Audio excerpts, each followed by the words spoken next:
అందరికీ నమస్కారం. తెలుగు కథామాలకు స్వాగతం. పూల మనసులు నవల చదువుకుంటున్నాము. రాసిన వారు మాదిరెడ్డి సులోచన గారు. హరి, అమ్మాయిని ఇక్కడ ఉంచమని ఎలా అంటానురా? వీలైతే నువ్వే ఈ ఊరికి బదిలీ చేయించుకో. వసంత సాహచర్యంతో రాజా కొంత కోలుకుంటుంది. ప్రయత్నిస్తానమ్మా. రాజీనే మా వెంట పంపరాదు. దాన్ని పంపి నేను నిశ్చలంగా ఉంటానా? దాని దిగులే ఉంటుందిరా. కొన్నాళ్ళు మీరు రాకూడదా అత్తయ్య? మాకు అన్నీ చూసినట్టుంటుంది. వద్దమ్మా, చిన్నాడికి ఎంఎస్సి ఆఖరు సంవత్సరపు పరీక్షలు. మీ మామగారు ఎటో వెళతామంటున్నారు. నేను లేకుంటే ఎలా? తర్వాత వస్తాం. కోడలికి నచ్చజెప్పింది. కొత్త దంపతులను సాగనంపి స్టేషన్ బయటికి వచ్చారు. మీరు రానేలేదు. శ్రీనాథ్ ఎదురు వచ్చాడు. నేను మీ ఇంటికి వస్తే లాభం కన్నా నష్టమే ఎక్కువగా ఉంటుంది. క్షమించండి. త్వరగా వచ్చి కారులో కూర్చుంది. ప్రసాద్ చెల్లెల వంక జాలిగా చూచి తల తిప్పుకున్నాడు. ఇల్లు చేరిన వారికి ఇంట్లో ఉండబుద్ధి వేయలేదు. ప్రశాంతత కూడా కొన్నిసార్లు భరించటం కష్టం. అమ్మా, సినిమాకు వెళదామా? ప్రసాద్ అడిగాడు. నీకు పరీక్షలు దగ్గరకు వస్తున్నాయి కదరా. చెల్లాయి కంటే పబ్లిక్ పరీక్షలు కావు. పర్వాలేదమ్మా. ఇల్లంతా శూన్యంగా కనిపిస్తోంది. అందరూ భోజనాలు చేసి సినిమాకు బయలుదేరినారు. రెండో రోజు కాలేజీకి వెళ్ళింది రాజశ్రీ. నోటీసు బోర్డుపై పరీక్షల టైం టేబుల్ చూచి తెల్లబోయింది. 2 రోజులే మధ్యన ఖాళీ. మీనా ఎంత మతిమరుపు పిల్ల! వచ్చి చెప్పనైనా లేదు అనుకొని టైం టేబుల్ రాసుకుంది. రికార్డులు పూర్తి చేసి అవి ల్యాబ్లో సబ్మిట్ చేస్తే కానీ పరీక్షలకు కూర్చొనివ్వరని నోటీసు ఉంది. రాజశ్రీ గుండెలు అదిరిపోయాయి. వెంటనే ఇంటికి వచ్చి తలుపులు వేసుకుని రికార్డు బుక్స్ ముందు పెట్టుకుంది. ఎలా ప్రొద్దుగూకిందో, ఎలా తెల్లవారినదో అసలు తెలియటం లేదు. అలా 15 రోజులు గడిచిపోయాయి. ఈరోజు ఆఖరు పరీక్షమ్మా అని కాలేజీకి వెళ్ళింది. పరీక్ష వ్రాసి బయటకు రాగానే మీనా మాటలతో ఆమె ఆలోచనలు గతంలోకి వెళ్ళాయి. ఎంత మధురమైన మరుపురాని బాల్యం, కౌమార్య దశ, ఆలోచనలు, ఆవేదనలు ఏమీ తెలియవు.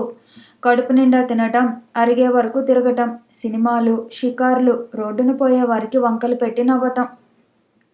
ఏమిటే, నా మాటలకు కోపం వచ్చిందా? ఊహు, కోపం దేనికి?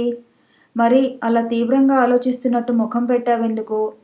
ఆ రోజులు మరలా రావు కదా అని విచారిస్తున్నాను. నిజమేనే, పెరిగిన కొద్దీ సమస్యలమయమవుతుంది జీవితం. నిశ్చింతగా ఆలోచనలు లేక ఉండేవారు పసిపాపలు తప్పితే పిచ్చివారు. ఎందుకే మీనా ఈరోజు లోతుగా మాట్లాడుతున్నావు? జీవితం తిరిగే మలుపులలో తల బొప్పి కట్టి లోతుగా మాట్లాడిస్తుందే. అదేమిటో స్పష్టంగా చెప్పరాదుటే. నీ గొడవలు నీకుండగా ఇంకా గొడవలతో బాధపెట్టడం దేనికిలే. మీనా వీపు మీద ఒకటి చరిచింది. పెద్ద పేరక్కల చెప్పరాదుటే. నా మూలంగా ఇంట్లో యుద్ధకాండ జరుగుతోందే. మా మేనమామ కొడుకులున్నారు, అత్తయ్యకు కొడుకులున్నారు. మామ కొడుక్కి ఇస్తానని అమ్మ, అత్త కొడుక్కి ఇస్తానని నాన్న తగవులు పెట్టుకుంటున్నారు. మరి నీ ఇష్టం ఎవరి మీదుంది? నాకెవరి మీద లేదు. మామ కొడుకు మదపుటేనుగులా ఊరు మీద తిరుగుతాడు. బోలెడు ఆస్తి ఉందిలే. మామయ్య ఆయన ఆడమంటే ఆడతారు, పాడమంటే పాడతాడు. ఇక అత్త కొడుకు ఉత్తమాయకుడు. ఎలా ఎంఏ పాస్ అయ్యాడో. డిస్ట్రిక్ట్లో ఏదో పని చేస్తాడు. ఆయనేమో అమ్మ అన్న ఆడమంటే ఆడతాడు, పాడమంటే పాడతాడు. నేను కోరేది అలాంటి పురుషులను కాదు. ఆ మాట చెప్పకపోయావు. సరే, నా మాట వింటే ఈ గోల దేనికి? వారిష్ట ప్రకారం చేస్తారు. ఈ విషయంలో ఎంత నిష్ఠూరపడినా సరే ఎదిరించు. నిజం చెప్పేయి. తర్వాత బాధపడి ఏం లాభం లేదు అనే అనుకుంటాను. నాన్నగారిని చూస్తే భయం. సిగ్గు విడిచి ఎలా నా భావాలు చెప్పాలి? ఈ ఆలోచనలతోనే చదువు సాగలేదు. నేను ఆలోచిస్తూనే నిండు జీవితం పాడు చేసుకున్నాను. వద్దు మీనా, ఈ విషయంలో నీ అభిప్రాయం తెలిపి బయటపడు. అలాగే, పరీక్షలు అయిపోయాయి. ఇక మొదలవుతుంది గోల. మదపుటేనుగుకు నన్ను కట్టబెడితే మావటి వానిలా పనికొస్తానని మామయ్య ఆశ.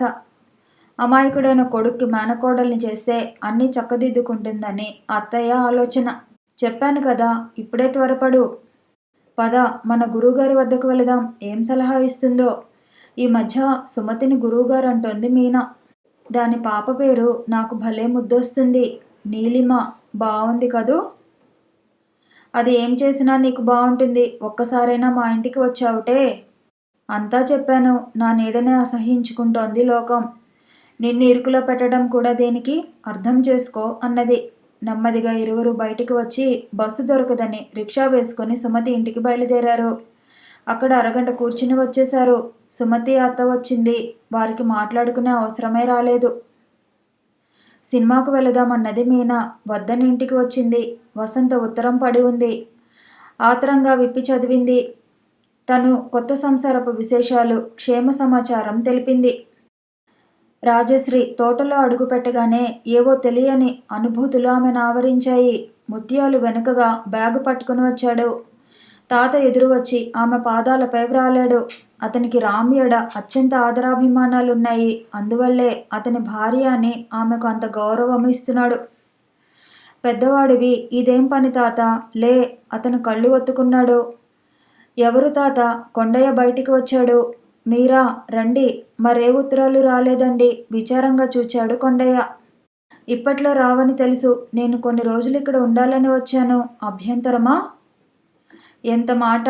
ఈ ఇల్లు మీది, ఈ తోట మీది. మీరుండటానికి అభ్యంతరం దేనికి? మంగకు ఇష్టముండదనుకుంటాను అనుమానంగా చూచింది. దాని ఇష్టాయిష్టాలతో పనేముంది? ఎప్పటికైనా ఇది మీదే. మేము కాపలాదారులం మాత్రమే. రండి. అతను దారి తీయగా లోపలికి వెళ్ళింది. ముత్యాలు బ్యాగు పెట్టి నిల్చున్నాడు. నువ్వు వెళ్ళిపో ముత్యాలు. అవసరమైతే తాతతో పిలిపించుతాను. ముత్యాలు వెళ్ళిపోయాడు. మంగా, రాజశ్రీ గారు వచ్చారు. కొండయ్య పిలిచాడు. రామ్ గారు లేరని తెలియదా? వంటింటి నుండే జవాబు వచ్చింది. కొండయ్య కోపంగా లేచాడు. మీరు తొందరపడొద్దు. నాకొక గది చూపించండి. ఇక్కడ కొంత మనశ్శాంతి లభిస్తుందేమోనని వచ్చాను. అన్నయ్యకు పరీక్షలని అమ్మ ఉండిపోయింది. బాబుగారి గది ఖాళీగా ఉంది. రండి. అతను వెళ్ళి కిటికీ తీశాడు. గదిలో రామ్ మంచం, పడక శుభ్రంగా ఉన్నాయి. అతని బల్ల, కుర్చీ చక్కగా ఒక మూలకు వేసి ఉన్నాయి. ఆయన ఇదంతా వాడుకోమన్నారు. మేము ఎలా వాడుకుంటాం? ఇప్పటికే ఆయన మాకు చేసిన సహాయం మరువలేనిది. అతను తన రొంటినున్న తాళం చెవులలో నుంచి ఒక తాళపు చెవి తీసి ఇచ్చాడు. ఇది పుస్తకాల అలమరది అని ఆమెను గదిలో ఒంటరిగా వదిలి వెళ్ళిపోయాడు. నెమ్మదిగా లేచి గదంతా కలయజూచింది. ఇంచుమించు 1 నెల ఆ ఇంట్లో, ఆ గదిలో ఉంది. అప్పుడు అతిథిగా ఉన్న యజమానురాలిలా జరిగిన సేవలే జరిగాయి. ఈనాడు యజమానురాలిగా వచ్చిన అతిథిగానే చూస్తున్నారు. ప్రపంచంలోని వింతలు, విపర్యాలు చిత్రంగా ఉంటాయి. అతని పడకపై పడి కాసేపు చిత్ర అనుభూతులను అనుభవించింది. బయట అడుగుల ధ్వని వినిపించింది. లేచి కూర్చున్నది. ఒక గ్లాసుతో నిమ్మరసం తీసుకువచ్చాడు కొండయ్య. మంగ దాన్ని ఎంత విసుక్కుంటూ చేసిందో ఊహించేసరికి ఎక్కడలేని నీరసం వచ్చింది. కొండయ్య చిన్నబుచ్చుకుంటాడని తీసుకుని త్రాగింది. అతనికి గ్లాసు ఇచ్చివేసి పుస్తకాలు వెతుక్కోసాగింది. అందులో చాలా వరకు ఆమె చదివినవే. గుల్షన్ నందాది హిందీ పుస్తకం దొరికింది. అట్టమీద బొమ్మ చూడగానే చదవాలనిపించింది. ఇదే ఛాయ అని చక్కని పేరు కనిపించింది. పుస్తకం మంచంపై పడవేసి తన బ్యాగు బల్ల మీద పెట్టుకుంది. వంటింట్లో నుండి కొండయ్య, మంగళ వాద వివాదాలు సన్నగా వినిపిస్తున్నాయి. తను వెళ్ళి ఏం చెప్పినా బావుండదని తలుపులు చేరవేసి కూర్చుంది. అలా పుట్టలు తిరుగుతూనే ఉన్నాయి. కథానాయకుని ఆంతర్యం తెలుసుకున్న కథానాయకి హృదయమంతా బరువెక్కింది. ప్రపంచమంతటా చీకటి వ్యాపించింది. అప్పుడే రాజశ్రీకి చీకటి పడినట్టు తెలిసింది. లేచి లైటు వేసుకుంది. పుస్తకం పూర్తయ్యేసరికి రాత్రి 8 గంటలు. పుస్తకం పెట్టి ఒళ్ళు విరుచుకుంది. తలుపు అవతల అలికిడైంది. తలెత్తింది. కొండయ్య నిలబడి ఉన్నాడు. భోజనానికి రండమ్మా. 2-3 సార్లు చూచాను. మీరు చదువుతూనే ఉన్నారు. భంగం కలిగించటం ఎందుకని వెళ్ళిపోయాను. బాబుగారు ఇలాగే చదివేవారు. చాలా బాగుంది. అందుకే వదలబుద్ధి కాలేదు. బాగున్న పుస్తకం చదివితే మమ్మల్ని కూర్చోబెట్టి కథంతా చెప్పేవారు. ఓసారి ఓ ఇంగ్లీష్ పుస్తకం చదివి చెప్తే తాత కూడా ఏడ్చినాడు. అంత బావుంది. ఆ రోజులే పోయాయమ్మా. మాలో చదువుపై కోర్కె రేపి అయ్యగారు తప్పుకున్నారు. ఇప్పుడు చెప్పే దిక్కు దివానం లేదు. ఆ రోజులే వేరమ్మా. మరలా రావేమో కూడా. అతని భుజాన ఉన్న తుండుతో కళ్ళు ఒత్తుకున్నాడు. మీకంతగా చదువుకోవాలని ఉంటే నేను సహాయం చేస్తాను. భోజనం ముగించిరండి. మీకు ఇప్పుడు చదివిన పుస్తకంలోని కథాంశము చెప్తాను. నాకు ఆకలిగా లేదు కొండయ్య అన్నది. ఆమె వంక చూచాడు. అబద్ధం ఆడినట్టు అనిపించలేదు. స్పష్టంగా ఉన్నాయి కళ్ళు. అతను వెళ్ళిపోయాడు. చదివిన పుస్తకంలోని కథాంశాన్ని మననం చేస్తూ కూర్చున్నది. ఆకలి లేదన్నారుట. ఎవరిని సాధించాలని? తల ఎత్తి చూచింది. గుమ్మంలో మంగ నిలబడి ఉంది. కట్టు బొట్టులో ఎంతో మార్పు వచ్చింది. మనిషి నాజూకు తేలింది. మనుగడ సాగిపోతుందంటే ఎన్నో మార్పులు. ఏదీ శాశ్వతం కాదేమో అనిపించింది. మంగ, సాధించడానికి ఎవరున్నారు? సాధించాల్సిన వారిని సాధించి సాగనంపాను. మిమ్మల్ని సాధించే అధికారం, హక్కు నాకు లేవు. అవసరం అనిపిస్తే నేను అడగను. నిమ్మరసం పంపావు, త్రాగాను. ఆకలి ఉంటే తినేదానను. ఆకలి లేదు. ఆమె మాట పూర్తి కాక మునిపే క్యారియర్తో అన్నం తీసుకొని అప్పలమ్మ వచ్చింది. ఆకలి లేదని ఆమెను పంపివేసినది. కొండయ్య వాళ్ళు భోజనాలు చేసి వచ్చేసరికి తను కుర్చీ తెచ్చుకొని రాజశ్రీ వరండాలోకి వచ్చింది. తాత ఆమె కాళ్ళ వద్ద కూర్చున్నాడు. ఇలా బాబుగారి వద్ద కూర్చుంటే రోజు పడిన శ్రమంతా మర్చిపోయేవారం. అలాగా కొండయ్య కూడా వచ్చి గోడ కానుకొని కూర్చున్నాడు. కుర్చీలున్నాయి కదా కొండయ్య? పర్వాలేదమ్మా, ఇలాగే హాయిగా ఉంటుంది. మంగజాడ మాత్రం కనిపించలేదు. రాజశ్రీకి చాలా బాధ వేసింది. అయినా తనేమనగలదు? లేచి వంటింటిలో పని చక్కబెట్టసాగింది మంగ. భర్త పడుకునేటప్పుడు చేసిన హెచ్చరిక గుర్తు వచ్చింది. తొందరగా కాఫీ చేసి కప్పులో పోసి తెచ్చింది. పడక ఖాళీగా ఉంది. కప్పు బల్ల మీద పెట్టి బయటికి వచ్చింది. ఏటి దిక్కున ఎప్పుడు రామ్ పడుకునే స్థలంలో ఆదమర్చి నిద్రపోతోంది రాజశ్రీ. ఆమె అలా పడుకున్నప్పుడు కవులు చూస్తే పద్యాలు రాసేవారేమో. మంగ హృదయంలో కాఠిన్యమంతా కరిగిపోయింది. ఇదివరలో అలా పడుకున్న రామ్ గుర్తుకొచ్చాడు. వారిద్దరూ అలా ఎందుకు బాధపడుతున్నారో? పూర్వజన్మ పాపమా, స్వయం కృతాపరాధమా? ఏదీ అర్థం కాలేదు ఆ పిల్లకు. వీరిలాంటి వారిని చూసే కాబోలు కథలు గాథలు వెలువడ్డాయి అనుకుంది.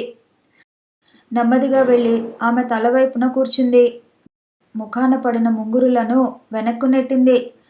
పక్కకు తొలగిన పై అదను సరిచేసింది. అలా చూస్తూ చాలాసేపు గడిపింది. వదినమ్మా, వదినమ్మా నెమ్మదిగా పిలిచింది. మగతగా కళ్ళు విప్పింది రాజశ్రీ. ఎవరు? నేను మంగను వదినమ్మా. ఇంట్లోకి పదండి. కటిక నేలపై పడుకున్నారు. ఆమె మగత వదిలి అపనమ్మకంగా చుట్టూ కలేజూచింది. ఏమిటి వదినమ్మా? అయ్యో, అంతా కలేనా? వారు వచ్చారు మంగ, నన్ను క్షమించారు. ఇక్కడ కూర్చుని రేడియోలో పాటలు వింటున్నాం. ఇంతలో ఎవరో పిలిచారు. మంచి కల చెదరగొట్టాను. ఇంట్లో మీరు కనిపించకపోతే వచ్చాను. తెల్లవారుజామున వచ్చే కలలు నిజమంటారు. మీకు నమ్మకముందా? అంటారు. అన్నవన్నీ అదృష్టవంతుల పట్ల నిజమవుతాయి. నాకు ఆమె ముఖం ముడుచుకుపోయింది. మీరు అదృష్టవంతులే. పదండి ఇంట్లోకి. నువ్వు చాలా అదృష్టవంతురాలివి, ఇల్లాలివి మంగ. నా పట్ల అసహ్యంగా ఉన్న భర్త కోరికను అనుసరించి నాతో మాట్లాడుతున్నావు. నిజంగా నీ సంస్కారం ముందు. మంగ త్వరగా వచ్చి ఆమె నోటికి చేయి అడ్డం పెట్టింది. కాదు వదినమ్మ, వారి మాట మీద మిమ్మల్ని పలకరించడం లేదు. నిజంగా చెబుతున్నాను. మిమ్మల్ని అలా చూడగానే నా హృదయంలో బాకు దిగబడినట్టు అయింది. మీ నాన్నగారితో మాట్లాడి వచ్చినాక అన్నయ్య కూడా ఒకరోజు ఇలాగే పడుకొని బాధపడ్డారు. అది చలికాలం. అది గుర్తుకొచ్చింది. మీరిద్దరూ ఒకరి కోసం ఒకరు బాధపడటం పూర్వజన్మ కర్మఫలమా అని ఆలోచిస్తున్నాను. అంతే అనుకోవాలి మంగ. ఒకసారి ఏదో సినిమా చూస్తున్నాం. విడిపోయిన భార్యాభర్తలు వస్తున్నారు. 10 అడుగులైతే ఒకరిని ఒకరు చూసుకుంటారు. ఇంతలో ఓ గడ్డి బండి ఇద్దరి మధ్య అడ్డు వచ్చింది. చెరోదారిన చీలిపోయారు. అప్పుడు అది అసహజంగా కనిపించి పగలబడి నవ్వాను. అలాంటిదే నా పట్ల సంభవించింది. ఎప్పుడు ఎలాంటి పరిస్థితులలో బయటికి రాని అమ్మ నా వెంట రావటం ఏమిటి? నేను పసిపిల్లను కానే. ఇదంతా కర్మనే సరిపెట్టుకోవాలి. అంతకంటే మరేం లేదు. మేము గుడికి వెళ్లకున్నా కొంతలో కొంత నయంగా ఉండేదేమో. 4 గంటలకు వెళతానన్న మనిషి 1 గంటకే తయారయ్యాడు. ఫోటోలు పడి ఉంటే తీసి ఇచ్చారు. ఒక్క మాట మీరు వచ్చినట్టు చెప్పలేదు. నాకు తెలిస్తే అతని ప్రయాణం ఆపి మీ దగ్గరకు వచ్చేదాన్ని. అంతా చిత్రంగా జరిగిపోయింది. అందరికీ దారి చూపి తనే దారి కానక ఎటు తిరుగుతున్నారో, ఏం చేస్తున్నారో అది గుర్తుకు వస్తే అంతరంగం కదిలిపోతుంది. ఇరువురు యువతులు హృదయభారం తగ్గించుకుని లోపలికి వెళ్లారు. 2 రోజులలో మంగ ముభావం వదిలిపోయి స్నేహంగా ఉండటం మొదలుపెట్టింది. ఆ రోజు కొండయ్య ఓ పద్దు పుస్తకం పట్టుకుని ఆమె ముందుకు వచ్చాడు. ఏమిటి కొండయ్య, ఏదైనా చదివి పెట్టాలా? లేదండి, బాబుగారు వెళ్ళినాక తోట మీద డబ్బు వసూలైంది. కొన్ని ఆయన ఇచ్చే బీద విద్యార్థులకు చందాలు ఇచ్చాము. మిగిలినవి మేము వాడుకున్నాం. పంటలు రాగానే మీకు తెచ్చి ఇస్తాను. లెక్కలు చూచుకోండి. నాకెందుకు చూపుతున్నావు? అవేం మాటలు? మీరు నాకు యజమానులు. మీకు చూపాల్సిన బాధ్యత నా మీద ఉంది. కొండయ్య, నేనిక్కడికి వచ్చానంటే వారు తిరిగిన పరిసరాలలో కాస్త దిగులు మర్చిపోదామనే తప్ప వారికి వారసురాలనంటూ డబ్బులు వసూలు చేయడానికి కాదు. మీరు తప్పుగా అర్థం చేసుకుంటున్నారు. వారు మిమ్మల్ని అమితంగా అభిమానించేవారు. అదే అభిమానంతో అన్నయ్య పెళ్లికి రమ్మన్నా రాలేదు. అన్నయ్య పెళ్లికి రావాలని ఎంతో అనుకున్నాం. మీకు తెలియనిదేముందమ్మా, బాబుగారు మాకో బ్రతుకు చూపి అదే తీపిగా ఉంచుకునేందుకో బంధం వేశాడు. కానీ మీలాంటి వారితో తిరిగే తాహతేది? ఆయన దయవల్ల చక్కగా మాట్లాడటం నేర్చినాం. కానీ సాటివారిలో తిరిగే శక్తి సమకూడలేదమ్మా. మంగను నాన్నగారు నీచంగా మాట్లాడినారట. ఏ ముఖంతో రావాలని తన వాదం. అంతేగాని మరేం లేదు. ఇక నుండి వ్యవసాయానికి ఏం తక్కువైనా నన్ను అడగండి. మొహమాట పడవద్దు. మీ బాబుగారు అంత మంచిదానని కాకపోయినా మీరు ఊహించినంత చెడ్డదాన్ని మాత్రం కాదు. చెడ్డవారని ఎవరన్నారమ్మా? వయసు చిన్నది, తెలియక ఎన్నో చేస్తాం. ఆయన గారు ఒక దారికి తీసుకురాకుంటే ఈ పాటికి ఏ ధూళిలో కలిసిపోయేవాడినో. కళ్ళు దుకాణం వద్ద చూచి నన్ను పిలిచి చిత్తకొట్టారు. ఒక్కొక్క దెబ్బ నన్నో దరికి చేర్చింది. నిర్మలమైన మనసుతో రోజూ ప్రార్థించేది ఆయన రాక కోసమే. అతని మాటలు వింటూ కూర్చుంది. చాలాసేపు ఎవరూ మాట్లాడలేదు. నేను అలా గూడెం వెళ్ళి వస్తాను, మళ్ళీ ప్రసవించిందట. చూచి వస్తాను. మంగ శుభ్రంగా ఉతికిన చీర కట్టుకుని వచ్చింది. ఆమె చేతిలో చిన్న మూట ఉంది. వెళ్ళి త్వరగా రా, అమ్మాయి గారు ఒక్కరే ఉంటారు. మంగా, నేను కూర్చుని ఏమి చేస్తాను? నేను వస్తాను పద. రాజశ్రీ లేచింది. రాళ్ళు రప్పలు ఏరు దాటాలి. ఇదివరకోసారి రాలేదు. త్వరగా లేచి చెప్పులు వేసుకుంది. చిన్న పర్సు తీసి పట్టుకుంది. బండి తెప్పిస్తానమ్మా. కొండయ్య వెళ్ళబోయాడు. వద్దులే కొండయ్య, కూర్చుని ఏం చేయాలి గనక నడిచి వెళుతాను. కొండయ్య ఆమె వంక ఆశ్చర్యంగా చూచాడు.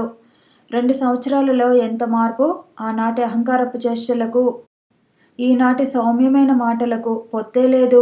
కొన్నాళ్ళు ఓపిక పట్టక బాబుగారు తొందరపడ్డారా అనిపించింది. పాపం, ఎంత పిల్ల, చిన్న వయసులో ఎన్ని అనుభవాలు చవి చూసింది అనుకున్నాడు. మంగ, రాజశ్రీ అతని చూపుల నుండి దూరమయ్యే వరకు అటే చూస్తూ నిల్చున్నాడు. తర్వాత వచ్చి చెట్ల కింద చెత్త తీసివేశాడు. గూడెంలోని జనమంతా వింతగా చూచారు రాజశ్రీని. ఆమె అందరినీ ఆప్యాయంగా పలకరించింది. వారికి రామ్ విషయాలు చెప్పలేదులా ఉంది కొండయ్య.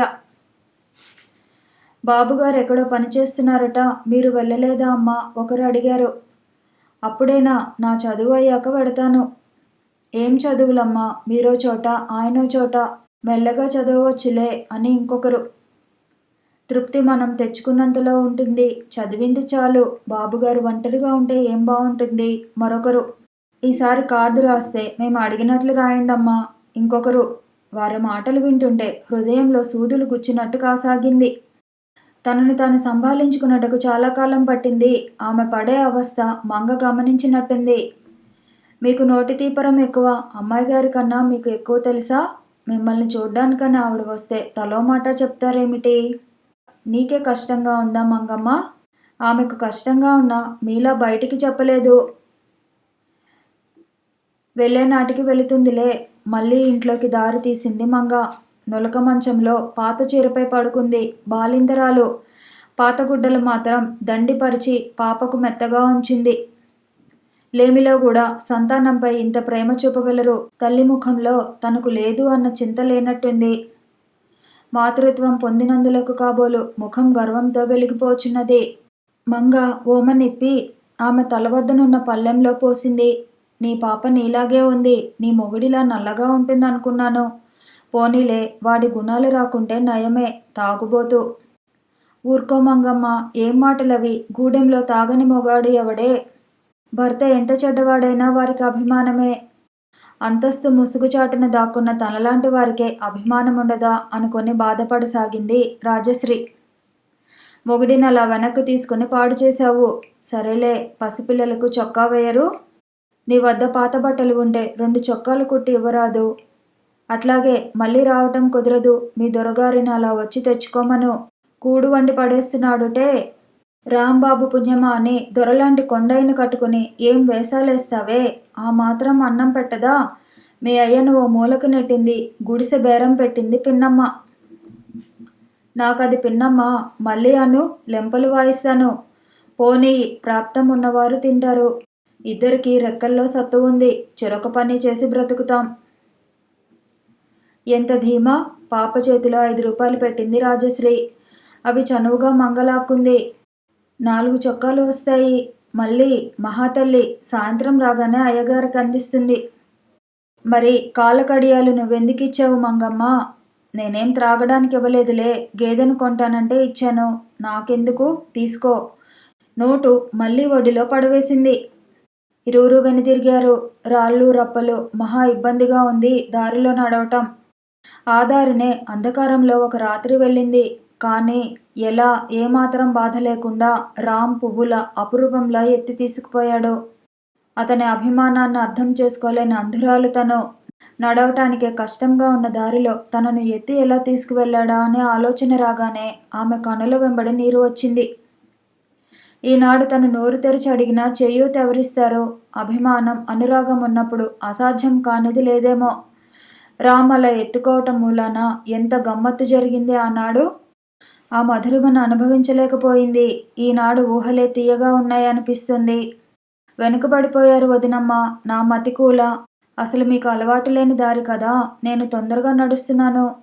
100 అడుగుల ముందున్న మంగ ఆగిపోయింది. ఆలోచన భారంతో అడుగులు వేయలేకపోతోంది. మరి అంత నెమ్మదిగా నడిస్తే ఇల్లు చేరినట్టే. త్వరగా నడిచి మంగను చేరింది. మంగా, నీ ఆలోచనలు ఇంటి మీదున్నాయని తెలియదు. ఈ దారిలోనే గతించిన స్మృతులు గుర్తుకు వస్తున్నాయి అన్నది. నిజంగా నేనలా ఊహించనలేదు వదనమ్మ. నాకైతే కొట్టిన పిండి ఈ దారి. మీరు ఉన్నారు. ఆలస్యమైతే ఆయన తాత ఇల్లు వదిలి పరిగెత్తుకొస్తారు. నేను నవ్వుతూనే అన్నాను. నీకు గుర్తుండి ఉంటుంది. ఒకనాడు 10 గంటల రాత్రి నేను మీ అన్నయ్య ఈ దారమ్మటే వచ్చాం. ఎలా మర్చిపోతాను వదినమ్మ. మరవదగిన రోజులా, మరవదగిన మనిషా. ఇరువురు ఏటిలోకి దిగారు. మంగా, ఏరు పొంగుతోందా? ఇప్పుడు కాదు వదినమ్మ. వర్షాలు అధికంగా కురిసినప్పుడు పొంగుతుంది. నాకైతే ఇప్పుడే పొంగి నన్ను ముంచేస్తే బావుండును అనిపిస్తోంది. వదినమ్మ. మంగ 2 అడుగులు ముందుకు వేసింది. అవును మంగ. ఏమిటో నా బ్రతికెందుకో ఎంత ఆలోచించినా అర్థం కావటం లేదు. నేను పోగొట్టుకున్నది ఎంత విలువైందో ఇప్పుడు అర్థమవుతోంది. నా జీవితానికి అర్థం లేదు మంగా. ఆయన చూడు, ఎక్కడున్నారో, ఎంత దూరంలో ఉన్నారో కానీ మీ అందరి హృదయాలలో ఉన్నారు. నేను నువ్వు ఆయన హృదయంలో ఉన్నావు వదినమ్మ. నాకు భగవంతుడి యందు, మంచి యందు నమ్మకం ఉన్నది. నీవు అజ్ఞానంతో చేసిన తప్పుకు నిజంగా అంత పెద్ద శిక్ష వేయడు. అన్నయ్య తప్పక వస్తారనే ఆశతోనేగా బ్రతికేది. ఆశ లేకపోతే మనిషే లేడు. పేదవారి వద్ద ఉండే నిర్మలత్వం మా ఇళ్లలో ఉండదేమో. ఎందుకలా అంటున్నారు? ఈ గూడెం వారు చూడు, నా విషయం, మీ అన్నయ్య విషయం చూచాయిగా తెలిసినా నిర్మలంగానే మాట్లాడినారు అని నువ్వు అనుకుంటున్నావు. మాటలు ఈటలు వేయడానికి పేద ధనిక వర్గం అని లేదు. అవకాశం లభిస్తే అందరూ అంటారు. కాకపోతే భాష వేరనుకో. నాన్న ఇంటి నుండి తరిమి వేస్తే, అన్నయ్య పిలుచుకు వస్తే ఎన్ని మాటలు అనలేదు. ఆయన కాబట్టే భరించారు. మరొకరైతే ఓహ్ పోనీయండి. ఇరువురు ఇల్లు చేరారు. రామ్ నివసించిన ఇంట శాంతి పొందాలని వచ్చిన రాజశ్రీకి అది అందరానిదే అయింది. ప్రతి చోట అతని జ్ఞాపకాలు, తన నిర్లక్ష్యము గుర్తుకు రాసాగాయి. వారం రోజులలోనే అక్కడ ఉండలేనని తెలిసిపోయింది. హైదరాబాద్ వెళ్ళటానికి సిద్ధమైంది. నా మీద కోపమా వదినమ్మ? మంగ జాలిగా ముఖం పెట్టింది. నీ మీద కోపమా? పిచ్చి పిల్లవు మంగ. తన కోపమే తనకు శత్రువు అన్నవారెంత జ్ఞానులో కదా. ఒకప్పుడు కోపంతో అందరినీ దూషించాను. దూరంగా ఉండాలని కోరుకున్నాను. నా కోరిక తీర్చాడు భగవంతుడు. ఉండాల్సిన వారికే దూరంగా ఉంటున్నాను. కోపం ఎంత చేటు తెచ్చిందో అర్థమైంది. ఇప్పుడు నాకు కోపం తాపం ఏమీ లేవు. మీ అన్నయ్య తిరిగి వస్తే నాన్నగారి తరఫున ఆయనను క్షమాపణ వేడుకుంటాను.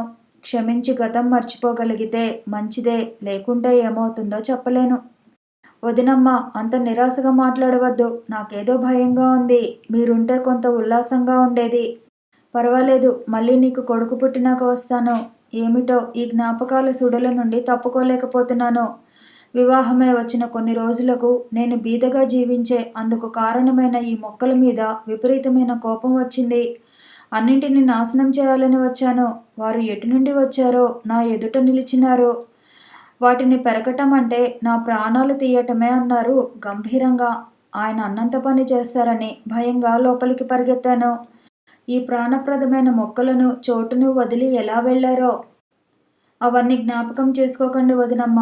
రాజశ్రీ భుజాలు పట్టుకుంది మంగ. కొండయ్య బస్సు వరకు సాగనంపి వచ్చాడు. ప్రసాద్ వచ్చేసరికి లైట్ ఆర్పి పడుకుంది రాజశ్రీ. ఆమె నిద్రపోవటం లేదు. వెలుతుర్ని చూడాలంటే భయంగా ఉంది. అమ్మా, రాజా పడుకుందా? పడుకుందిరా నాన్న. తిండి తినడం లేదు. రోజు రోజుకు చిక్కిపోతోంది. ప్రసాద్ గదిలోకి వచ్చి లైట్ వేశాడు. వద్దన్నయ్య, లైటు ఆర్పిపోయి నేను వెలుతురుని చూడలేను. కళ్ళకు చేయి అడ్డుగా పెట్టుకుంది. కళ్ళ నుండి స్రవించే అశ్రువులు ఎవరూ చూడవద్దని ఆమె ఇష్టము. ఎందుకు రాజా, కళ్ళు మంటలుగా ఉన్నాయా? దయచేసి ఆర్పివేయ అన్నయ్య. అయితే రేపే కళ్ళ డాక్టర్ దగ్గరికి వెళదాము. ప్రసాద్ వచ్చి మంచం మీద కూర్చున్నాడు. నాకేం కాలేదు. డాక్టరు వద్దు, ఎవరు వద్దు. ఇప్పుడే కళ్ళు మంటలు అన్నావు. ఆమె చేతులు తొలగించాడు. ఏడుస్తున్నావా? నీకెలా నచ్చ చెప్పాలి రాజా? ఫైనల్ ఇయర్ పుస్తకం ముట్టుకోవడం లేదు. ఎలా పాస్ అవుతావు?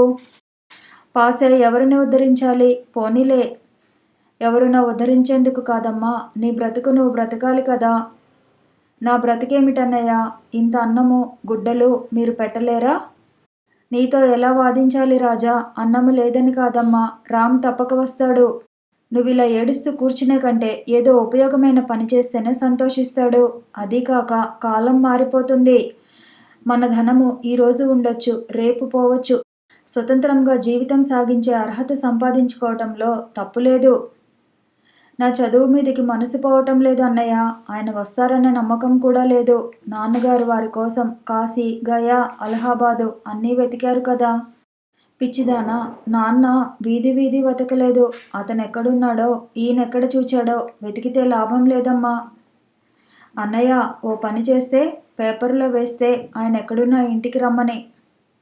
రామ్ను నువ్వు పూర్తిగా అర్థం చేసుకోలేదమ్మా. అతను మనసు మారి రావాలనిపించితే వస్తాడు. మనం ప్రకటించితే ఏదో కొత్త ఎత్తు అనుకుంటాడు. లేచి రోజుకో గంట చదువు. ఎందుకో నాపై నాకే విసుగు వస్తోందన్నయ్య. పుస్తకం ముందు పెట్టుకుంటే పేజీలు తిరగవు. ఊరికే కూర్చుని ఏం చేయను? సమయము దండుగా. అలా కాదు, రోజు చదువు. రెగ్యులర్గా నీ రికార్డ్స్ వేయి. ఎలా మనసు పోదో చూస్తాను. ప్రయత్నిస్తాను. ఆమె వంక దీక్షగా చూచాడు. నిగనిగలాడే బుగ్గలు పాలిపోయాయి. కళ్ళ క్రింద నల్లని వలయాలు ఏర్పడినాయి. జుట్టు పల్చబడింది. ఎన్ని పనులున్నా తన అలంకారంలో అశ్రద్ధ చూపని రాజశ్రీ అసలు దుస్తులపై కూడా శ్రద్ధ వహించడం లేదు. చీర మడత నలిగితే తల్లిని విసుక్కునే కూతురు అది తన చీర, తల్లి చీర అనే ఆరాయే మర్చిపోయింది. జుట్టును అడ్డదిడ్డంగా ఓ జడ అల్లింది. తల్లిది ఎర్ర చీర కట్టుకుని ఆకుపచ్చ రంగు వెలిసిపోయిన జాకెట్టు వేసుకుంది. ఆ రెండు రంగులను మ్యాచ్ కావని ఎన్నిసార్లు హేళన చేయటం ప్రసాదుకు గుర్తున్నది. మెడసాగి ఇంత పొడుగ్గా కనిపిస్తోంది. గలగలా పారే సెలయేరులా ఉండే తన చెల్లెలు రాజాయేనా? పకపకా నవ్వుతూ పరిసరాలను పరవశింపజేసే పడతేనా? ఆనందంగా గంతులు వేస్తూ ఆయన దానికి కాని దానికి అన్నగారితో పందాలు వేసుకుని అలక సాగించే ఆ చెల్లెకి ఈ శోకమూర్తికి పోలిక కనిపించలేదు. ఆమెను అలా వదిలివేస్తే ఇంకా దిగజారిపోతుందని భావించాడు ప్రసాదు. రాజా, సెకండ్ షోకు వెళదాం పదా. నువ్వు వెళ్ళు అన్నయ్య. నేను ఎలాగూ వెళతాను. ఇద్దరం వెళితే బాగా ఎంజాయ్ చేస్తాము. పద. బలవంతంగా లేవదీశాడు. ఆమె దగ్గరుండి అలంకారం పూర్తి చేయించాడు. ఇరువురు వెళ్ళిపోయారు. ప్రసాద్ ఒక వంక ఉద్యోగాన్వేషణ చేస్తూ రెండో వంక చెల్లెల్ని సంతోషంగా ఉంచే ప్రయత్నం చేస్తున్నాడు. ఆమెను ఒంటరిగా ఉండనీయడు. వరంగల్, జగిత్యాలలో ఉద్యోగాలు వచ్చినా అతను వెళ్ళలేదు. ప్రసాద్ ప్రత్యక్షంగా, వసంత పరోక్షంగా రాజశ్రీని ఎన్నో విధాలుగా ఓదారుస్తున్నారు. సుమతి ఉండనే ఉంది. అన్నయ్య, ఇలా పని లేక కూర్చుంటే విసుగ్గా లేదు? వరంగల్లో మంచి ఛాన్స్ ఎందుకు వదులుకున్నట్టు? నేను ఇంట్లో ఉంటే నీకు అన్నింటిలో పోటీ అన్నయ్య. విసిగెలా వస్తుందే? ఊరు వెడుతున్నావా? అది కాదన్నయ్య, నా కోసమైతే మానుకోవద్దు. ఎందుకో? నాకేమైంది? నీకు ఏదైనా అయిందని ఎవరైనా అన్నారా? నేను ఒంటరిగా ఉండగలనంటావా? ఇరువురు మాట్లాడుతుండగా గోపాలరాజు వచ్చాడు అక్కడికి. ప్రసాద్ లేవబోయాడు. పర్వాలేదు కూర్చో. వారికి ఎదురుగా కుర్చీ లాక్కుని కూర్చున్నాడు. రాజా, ప్రొఫెసర్ శ్రీనాథ్కు సంబంధం కుదురుతోంది. అతని మాటలు పూర్తి కాక మునిపే అతని భావం గ్రహించాడు. రాజా, నాన్నగారికి టీ కావాలని చెప్పిరా. రాజశ్రీ వెళ్ళిపోయింది. శ్రీనాథ్ గారి వివాహ విషయం ఆమెతో చెప్పటం దేనికి? అది కాదురా, సంవత్సరం దాటిపోయింది. రాము ఇల్లు విడిచి. జాడా జవాబు లేదు. నేను నెల రోజులు అతని జాడ తీయాలని ప్రయత్నించాను. బ్రతికి ఉంటే కంటబడడంటావా? ఒక్కొక్కరు 7-8 సంవత్సరాలు దేశాలు తిరిగిన వారున్నారు. ఉన్నారనుకో, అతడు తిరిగి వస్తాడనే గ్యారంటీ ఏముంది? మంచి అవకాశం వదిలిపెట్టుకుంటే మరలా లభిస్తుందా? మొదట అబద్ధం చెప్పానని కోపగించినా ఇప్పుడు సుముఖంగానే ఉన్నారు శ్రీనాథ్ గారు. అమ్మాయికి ఇష్టమైతే తనకు అభ్యంతరం ఏమీ లేదన్నాడు. విదేశాలలో ఇలాంటివి చాలా జరుగుతున్నాయన్నాడు. మనం మన నిశ్చయం తెలిపితే? తెలపడానికేముంది? రాజా ఒప్పుకోదు. అది ఒక వంక బాధపడుతుంటే మళ్ళీ మీరు ఈ విషయాలు ఎందుకు ఎత్తి మరింత బాధపడతారు? అతను విదేశాలలో అలవర్చుకొచ్చిన విశాల భావాలకు ధన్యవాదాలు చెప్పండి. ఎవరి మీదరా నీ కోపం? ఏదో మంచివాడు కాబట్టి. అతను మంచివాడే. మనమంతా మంచివారమే. అదొక్కటే చెడ్డది. ఇదివరకే అతనిని హెచ్చరించాను. అతను అడిగినా మీరెలా చెబుతున్నారు? మీరేమీ దిగులు పెట్టుకోకండి. ఇవన్నీ అడిగి తన మనసు పాడు చేయవద్దు. శాసించినట్టే చెప్పాడు ప్రసాద్. తన చేతిలో దెబ్బలు తిన్న కుమారుడే తనకన్నా పొడుగు ఎదిగి హితవు చెబుతున్నాడు. ఏమనగలడు? అది కాదురా, ఒకవేళ అతను రాకుంటే దాని ముందు బ్రతికెలా? మేము ఎప్పటికీ బ్రతికేమా? అన్నలున్నారు. దేశంలో అన్నలారి ఆదరణ ఎంత అందంగా వినిపిస్తోందో వినడము లేదా? వివాహము కానివాడవు కాబట్టి ఇప్పుడు నువ్వు ప్రేమగా చూడవచ్చు. తరువాత? మీరు నన్ను అంతే అర్థం చేసుకుంటే జవాబు చెప్పలేను. పోనీ ఒక విషయము చెప్పనా? మీరు ఇప్పుడే ఆస్తినంతా 4 భాగాలు చేయండి. ఇంకా ఎవరి మనసులలో స్వార్థం బయలుదేరలేదే, అది దానికి రక్షగా ఉంటుంది. ప్రొద్దుపోవటానికి ఏదో పని చేసుకుంటుంది. ఇక వేరే విషయాలలో ఆమెను కష్టపెట్టవద్దు. అలాగే చేస్తాను. తల రాచుకోసాగాడు గోపాలరాజు. టీ పట్టించుకుని గదిలోకి వచ్చిన రాజశ్రీ ఏదో గంభీరమైన చర్చే జరిగిందని ఊహించింది. అడగాలని ఆమెకు అనిపించలేదు. టీ త్రాగి వెళ్ళిపోయాడు తండ్రి. కథ కొనసాగుతుంది. మళ్ళీ కలుసుకుందాము. ఈ వీడియో నచ్చితే లైక్ చేయండి, షేర్ చేయండి, కామెంట్ చేయండి, ఛానల్ని సబ్స్క్రైబ్ చేయండి.